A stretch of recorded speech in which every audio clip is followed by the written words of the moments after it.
would like to mention first in 1990s when I started journalism career. I started in press, in print media. My career started in 1993. In those times, I just wanted to remember that the ownership structures of media was changing. We began to have, before then, Turkey used to have media owners who has journalistic background in their families. But with the 1990s, now business people began to get hold of these media companies. We can, some other time we can discuss the reasons, but these business-minded people, which gradually became conglomerates and just think of in business mindedness. I mean, they didn't think about the public good. So I just wanted to remind you about that. But one issue, especially, I would like to highlight from that times is that is regarding the precarization of journalistic work, and it started in the 1990s. Though we nowadays talk about precarization more often. In Turkey, I think in journalism, precarization of the journalistic work started in the 1990s. During those periods, especially after a limited number of conglomerates I mentioned began to dominate the media market, unionization was discouraged and prevented. The number of journalists employed within the scope of press labor law became scarce, and there was not much job security left for us due to increasing irregular, even unregistered employment, and of course there was great labor exploitation. So I wanted to mention this because the fear of being fired, invites a culture of self-censorship as well. So we had this as a culture in our media environment, starting from 1990s. Another fear that makes journalists prone to the censorship, as you know, is of death and violence, and especially in the 1990s, beginning of 1990s, it was acute, the violence against media workers. According to Turkish Journalists Association, 67 journalists were killed between 1909 to this date, and 1/3 of them, a total of 22 journalists, were killed within 2 years, between 1992 and 1993. This was, very violent atmosphere to be a journalist. And also we remember Uğur Mumcu, for example, assassination, because we commemorate that. But most of the time at the time were Kurdish journalists or working for Kurdish press. And also in 1994, the office and printing house of, again, pro-Kurdish newspaper Özgür Ülke were bombed. So I think it was, this fear also helped a new culture that you internalize censorship in a way, because it was very difficult to be investigative journalists. But when we come to the beginnings of the beginning of 2000 is, I think, we had this relative freedom of press. It was wonderful for me, especially because in 1999, though we had an earthquake and political instability and an economic crisis between 1999 and till the AKP come to power, it was the start of this 24 hours news channels. And this I started to work for CNN Turkey, and then after 2 years I passed to the NTV, and we had this freedom because we had these live coverages. Especially I wanted to mention because we could be doing, we were doing critical coverages. I especially wanted to mention one from CNN Turk regarding the prison operations in 1999. We had this live coverage. We showed everything what's going on, the state violence against these prisoners, all of that. And also in the 2002, when I was working for the NTV, it was just before the Iraqi war, and I remember our also coverage helped this pro-war, pro-peace stance, or although the AKP leadership was wanted to have American forces to pass through Turkey for this war effort, and I think it was critical in that sense. I would not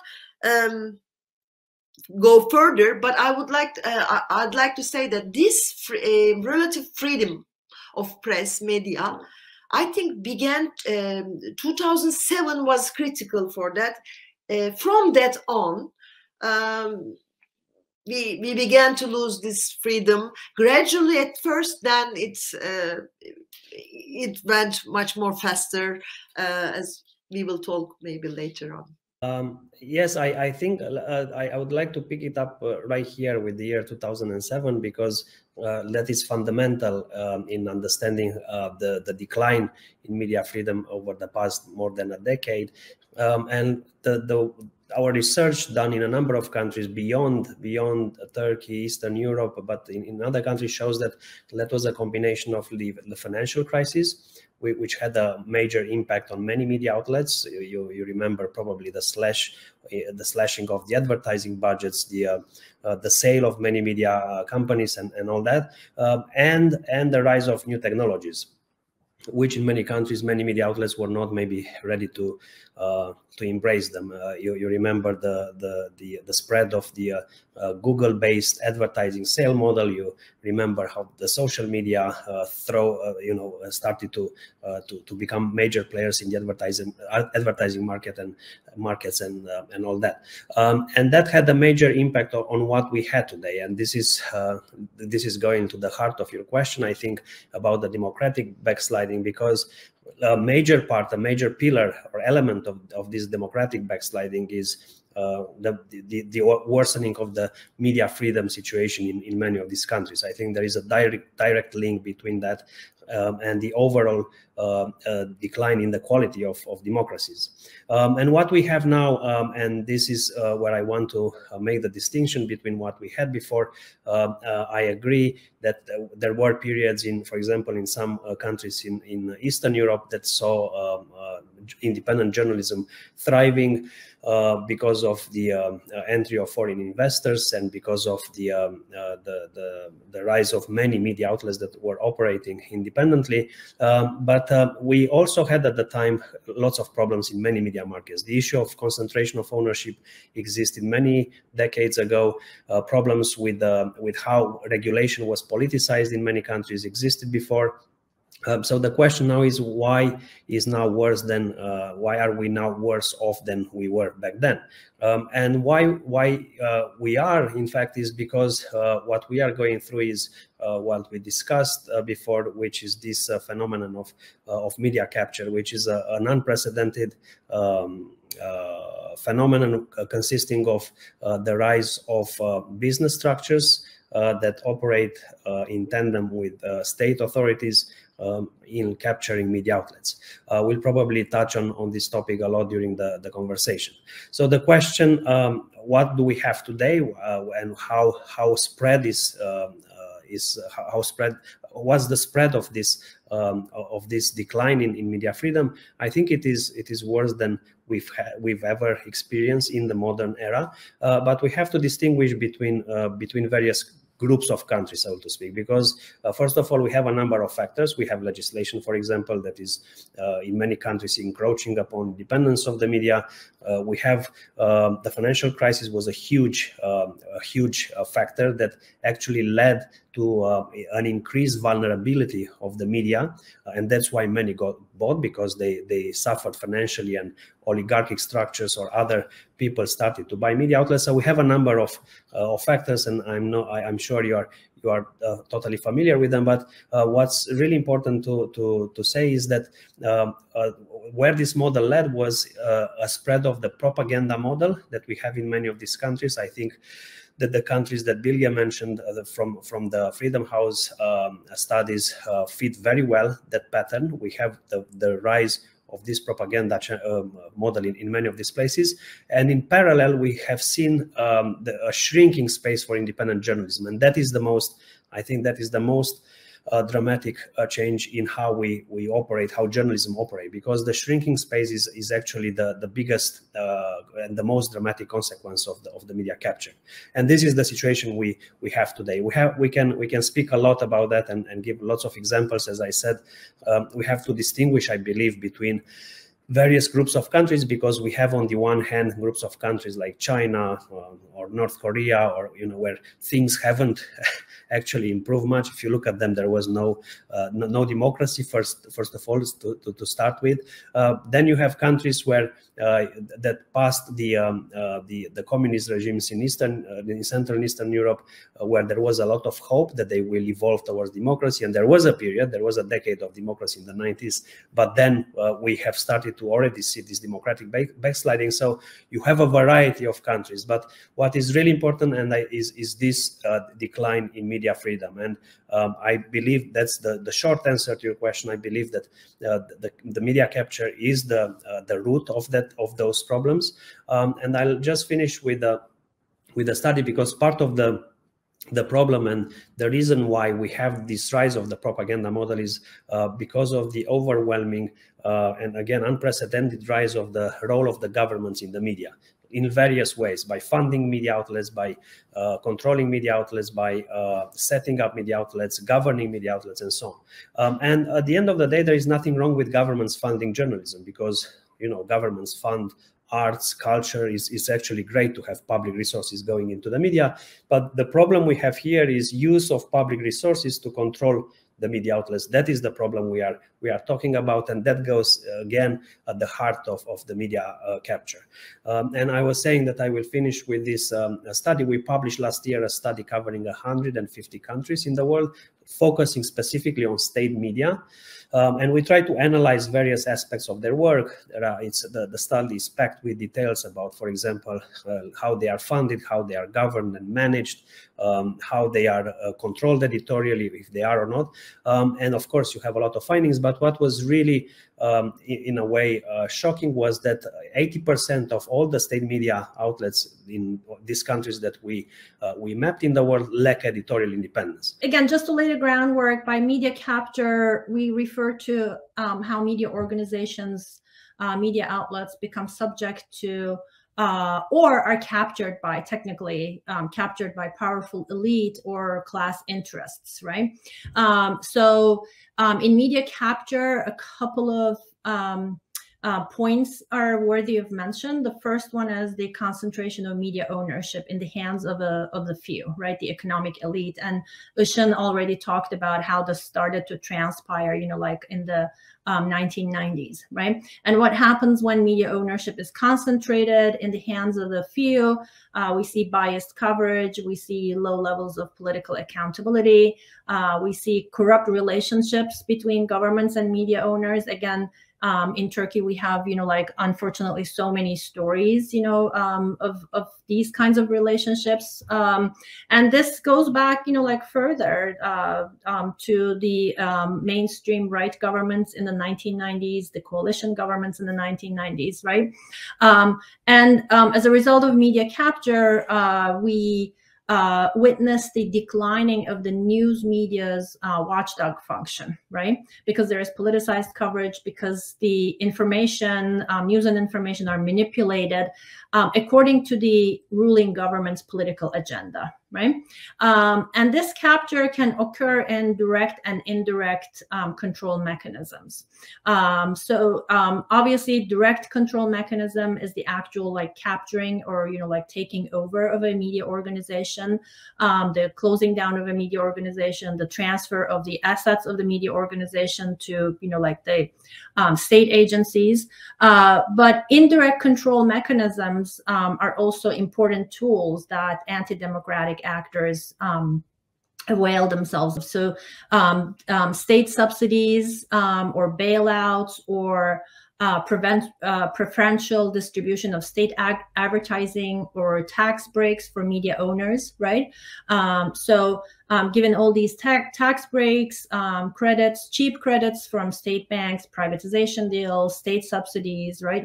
We are all very familiar with examples from recent years in Turkey, as you have mentioned, like the pool media, like where they come together and pool their resources to toe the Erdogan government's line, but also pooling, in another sense of the word, pooling, like all these state sources, right? And in this case, we're talking about, like these huge conglomerates in construction, energy, business, finance, you name it. While these, tax credits, privatization deals, cheap credits from state banks, they are, like doled out to government-friendly or pro-government actors, right? They are also withheld from critical media outlets. And I think this has been, a very important turning point in Turkey. And I think it was 2014, there was a report about how pro-government media companies have hugely benefited from, like state advertising, whereas these state advertisements were, like withheld from critical media outlets. And again, this brings me back to what Marius has said about the importance of, like the financial crisis and technological changes in the media landscape. So especially, like during those times when media outlets find themselves under increasing pressure because they're losing advertising revenue to, social media or, like web-based news outlets, and, like even Google or Facebook. So advertising revenue from traditional, advertisers become ever more important for them, right? Turn into a lifeline. So when, for example, in Turkey, state banks or big companies that are, like somehow under state control, like, Turkish Airlines and even, like big municipalities, right? They are also big advertising spenders. When they, funnel their advertising dollars to particular pro-government newspapers or news outlets, news media, and withhold them from others, that means, like the decimation of government critical outlets. Just to, like say a few things about this kind of, like long trajectory of media capture. Again, I think it's important to recognize that, like this didn't happen overnight. Yes, 2007, 2008 are, like critical turning points. But I would even go back further a little bit. After AKP came to power in 2002, it's also started to, capitalize on the government, on the economic crisis that happened in 2001. So as you'll remember, like there was a huge banking and financial crisis. Again, this goes back to what Marius said about, the import of financial crisis on media system and media actors, right? So the AKP kind of took advantage of this banking crisis that occurred in 2001. And starting in 2002, it started to deploy TMSF, what we call in Turkish Tasarruf Mevduat Sigorta Fonu. It's the Savings Deposit Insurance Fund. So it's a government agency that operated under the Prime Minister's office.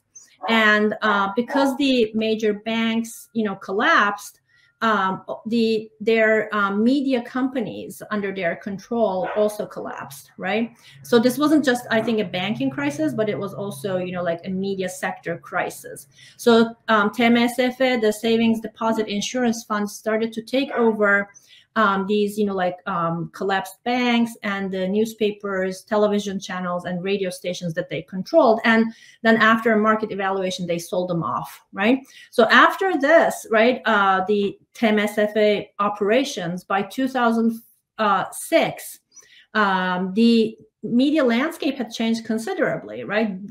Major media companies such as Bilgin and Uzan, that they kind of had been eliminated, right, because of their financial troubles. And we witnessed the emergence of new players such as Doğuş and Ciner, right? But I think the most visible example of media capture by way of TMSF was in 2008 when they sold Star newspaper and Kanal 24, right, the news channel, to the AKP-friendly Sancak Holding, right? So this was a complicated process of expropriation, sales, resales, right? It took several years. And then in 2011, TMSF, the insurance fund under the Prime Minister's office, under Erdogan's control practically, they took over Sabah ATV, which was one of the largest television newspaper enterprises in Turkey. And they cited some criminal charges based on, like past financial transactions between its old and new owners, etc. Long story short, Sabah ATV was sold to the AKP-friendly Çalık Holding. And at the time, the CEO of the company was Erdogan's son-in-law. So this, I think, was, like the beginning of the cultivation of a pro-government friendly media bloc, right? And in 2009, of course, we need to mention the tax levies imposed on, Doğan Media by Ministry of Finance. Again, this was kind of like a coercive measure that was used on media, mainstream media. So this was kind of, like one stone, two birds situation, because it on one hand, they imposed this huge levy, like $500 million, and then later approximately $3 billion, which in, like total, like it was almost equal of the entire company's assets, right? That was a huge blow. So on one hand, they use these tax evasion charges to kind of, like silence Doğan Media. But on the other hand, they also taught a very valuable lesson, so to speak, to other media outlets, right? As if to say, like, look, this could be happening to you too. So that's another important, I think, turning point. And obviously, while all of this is happening, between 2008 and 2011, there are the, like, politicized investigations, Ergenekon and Sledgehammer, and not only, like military officers and, like political dissidents are jailed, but also journalists, right, and civil society actors. I would like to tell that why we had one point regarding why we felt much more freer at the start of the 2000s. Why? An important factor that I should mention that in December 1999, Turkey was officially recognized as a candidate for full membership of European Union.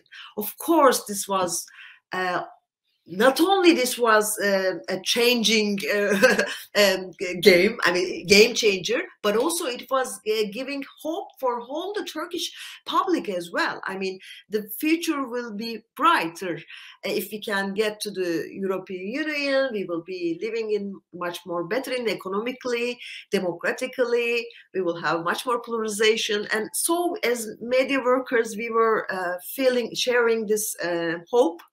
And we were optimistic, and we were working, we were trying to function really, that Bilge beautifully mentioned, that this watchdog function that we forgot.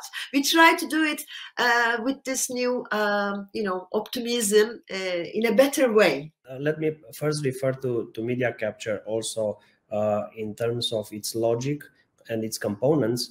And what I mean here is the fact that, because I mentioned some minutes ago the difference between tendencies like concentration of ownership or politicized regulation, politicized state media that we always had. But what we have now is a different phenomenon where you actually see as Bilge defined it, groups of interest, elites taking control of many parts of the media field. And our question as researchers was, what exactly happens? So we try to actually, point at the exact parts of the media ecosystem that are being controlled, and we try to understand the reason for that.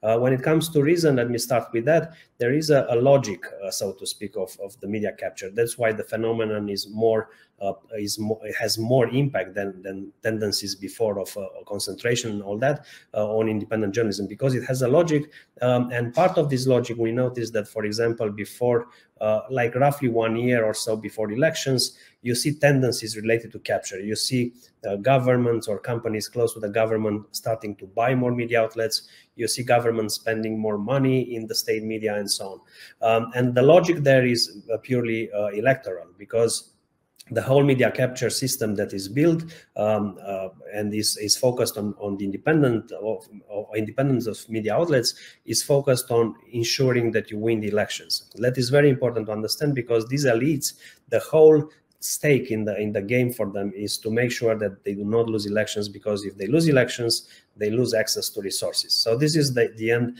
of the story, and we have to really understand that the phenomenon through this lens and through that logic.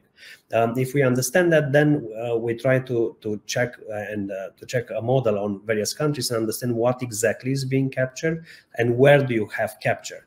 And we came up with a model that has been we published a number of articles and academic papers about that. We noticed that there is a correlation, for example, between 4 things. One is regulation. The second is state funding that is being spent, as it was already said, preferentially to media outlets in the form of state advertising in most cases. The third is the state media or public media, so control over that is important. And the fourth is control of private ownership.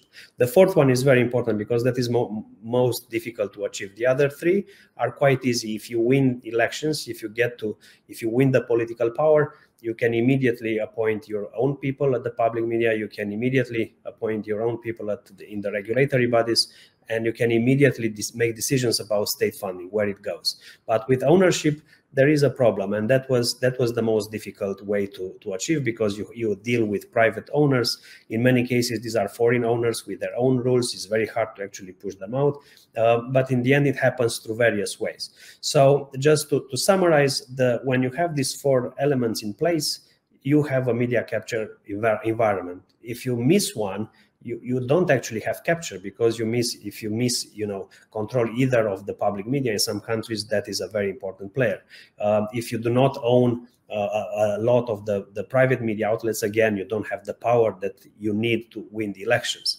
And the last thing that I want to mention is that usually in all the cases we looked, the trend is not to acquire all the private media. There is a tendency, if you look at all the countries and examples of media capture, where at some point they stop. They don't need, if they see that they have like the critical mass, 70% of the private media, they stop. Enough votes, enough media power, we stop there.